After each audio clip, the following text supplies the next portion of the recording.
नदुरबार का इलाका जैसे समय में ठहर गया था। यहाँ के लोग अब भी पेड़ पौधों की छाल और पत्तों से तन ढकते, फल खाकर जीते और बीमारियों का इलाज जंगल की जड़ी बूटियों से करते। उनके लिए शिक्षा और विज्ञान किसी अभिशाप से कम नहीं था। उनका विश्वास था कि किताबें और दवाइयाँ उनकी प्राचीन संस्कृति को नष्ट कर देंगी। इसलिए उन्होंने अपने बच्चों को कभी पढ़ने नहीं दिया। बाहरी दुनिया का कोई भी इंसान उनके गांव की सीमा में कदम नहीं रख पाता। लेकिन एक दिन सरकार की तरफ से एक वरिष्ठ वैज्ञानिक और समाज सेवक डॉक्टर डुंडू इस क्षेत्र में पहुंचे, जहां उसका स्वागत बड़े अजीब तरीके से हुआ। अरे सुनो सुनो, क्या तुम इसी गांव में रहते हो? अरे ऐसे घूर क्यों रहे हो और बोलते क्यों नहीं? गूंगे हो क्या? अरे बोलना नहीं आता क्या तुम्हें? अरे बहरे भी हो क्या? सुनाई भी नहीं देता तुम्हें? देखो देखो गांव वालों, हमारे गांव में कौन सा नया राक्षस आया है। क्या राक्षस? मैं राक्षस दिखता हूँ? बेचारे डॉक्टर अपने बारे में ये बात सुनकर चौंक गए और देखते ही देखते चारों ओर 100-150 लोगों की भीड़ जमा हो जाती है।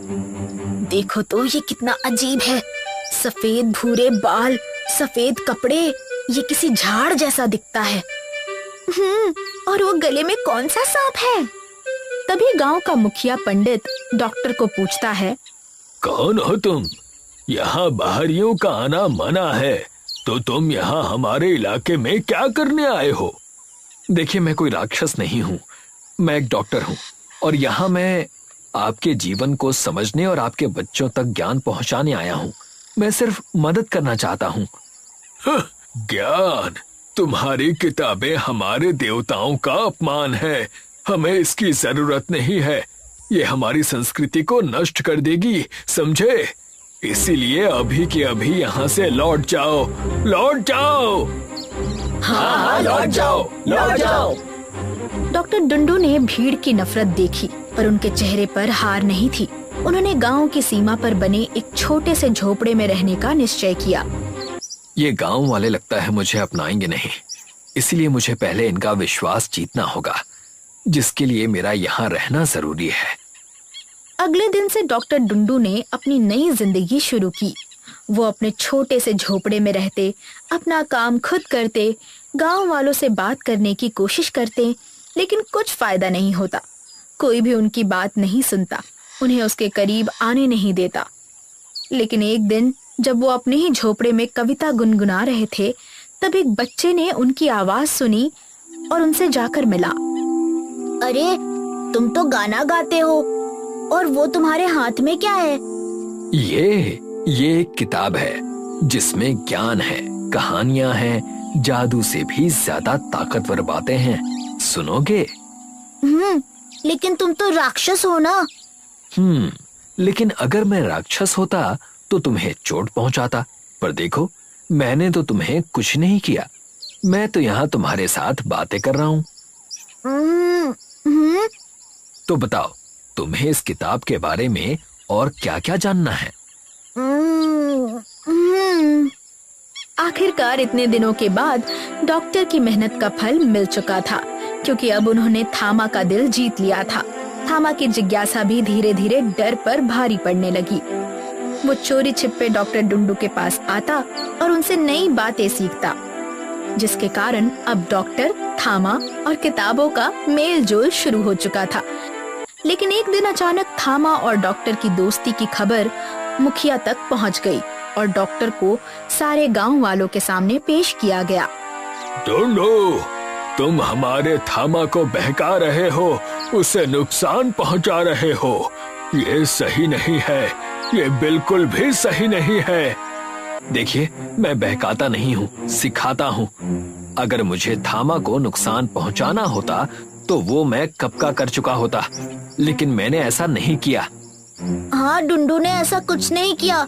डुंडू को मत मारो, मत मारो। शांत हो जाओ थामा, मुझे कोई कुछ नहीं कर रहा। देख रहे हैं आप इस बच्चे की जिज्ञासा, इसका मेरे प्रति जो प्यार है यही सबूत है कि मैं आपकी मदद करने आया हूँ, ना कि आपको नुकसान पहुँचाने। तुम चुप रहो।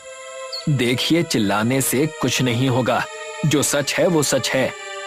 तुम्हारी इतनी हिम्मत कि तुम मुझे जवाब दोगे? नहीं, ये सही नहीं है। इसे अभी के अभी बाहर निकालो। आखिरकार जिसका डर था वही हुआ। गांव वालों में डॉक्टर के प्रति नफरत बढ़ती गई। डॉक्टर डुंडू ने उन्हें आखिरी बार समझाने की कोशिश की, लेकिन अफसोस किसी ने उनकी बातें नहीं सुनी, जिसका परिणाम ये हुआ कि डॉक्टर डुंडू ने वहां से जाने का निर्णय ले लिया और उन्हें जाता देख थामा दुख से रोता रहा। डुंडू, मुझे छोड़कर मत जाओ मुझे छोड़कर डुंडू डॉक्टर। गांव से निकलने के बाद डॉक्टर डुंडू अपने काम पर लग गए, लेकिन उनके जाने के बाद गांव में अजीब सा सन्नाटा छा गया। थामा दिन ब दिन कमजोर होता गया। उसके चेहरे की हंसी गायब हो गई। खाना पीना छूट गया। वो बस बिस्तर पर लेटा बीमारी में डॉक्टर डुंडू का नाम पुकारता। डुंडू, मेरा दोस्त डुंडू, उसे बुलाओ, कोई बुलाओ उसे, डुंडू। लेकिन डॉक्टर के प्रति नफरत के आगे किसी को भी थामा पर जरा भी तरस नहीं आया, बल्कि गांव के मुखिया ने उसका फायदा उठाकर लोगों को भड़काना शुरू किया। देखा, मैंने कहा था ना, डॉक्टर ने थामा पर कोई जादू कर दिया है। ये उसका काला जादू है, इसी वजह से थामा बीमार है। हमें दैवीय पीपल के पेड़ के आगे प्रार्थना करनी होगी, उसी से हम बच सकते हैं। गांव वाले दिन रात प्राचीन पीपल के पेड़ के नीचे इकट्ठा होकर पूजा करने लगे। अगरबत्तियां जलती, ढोल नगाड़े बजते, बलि दी जाती, मगर नतीजा उल्टा निकला। एक दिन अचानक पीपल की डाल पर मोटे काले कीड़े रेंगने लगे, मानो पेड़ को भी कोई भयंकर बीमारी ने घेर लिया हो।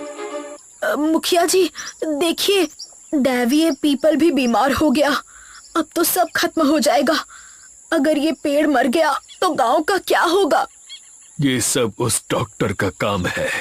उसके जादू ने हमारे देवता को भी बीमार कर दिया। गांव के लोग और भी आतंकित हो उठे। अब उन्हें हर तरफ मौत और विनाश ही दिखाई देता। धीरे धीरे पीपल के साथ आसपास के पेड़ भी सड़ने लगे। पूरा जंगल मानो बीमारी की चपेट में था। थामा की हालत दिन ब दिन बिगड़ती जा रही थी। वो लगातार बिस्तर पर पड़ा रहता। उसे देखकर उसका सबसे अच्छा दोस्त बाला कांप उठा। उसे पता था कि अब सिर्फ डॉक्टर डुंडू ही उसके दोस्त की जान बचा सकते हैं। अब मुझे डुंडू को ढूंढना ही पड़ेगा। अगली रात बाला चुपचाप गांव से निकल गया। पूरे जिले में भटकता रहा। चौक चौराहे, बस्ती, बाजार, हर जगह पूछता। आखिरकार थका हारा जब वो लौट रहा था तो उसकी नजर नए खुले अस्पताल पर पड़ी। दरवाजे के सामने वही परिचित चेहरा डॉक्टर डुंडू दिखा।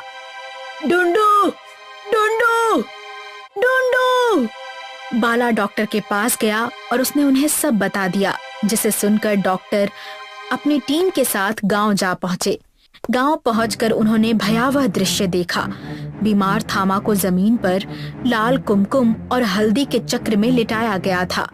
सामने यज्ञ की आग जल रही थी और मुखिया मंत्र पढ़ते हुए थामा के ऊपर राख छिड़क रहा था।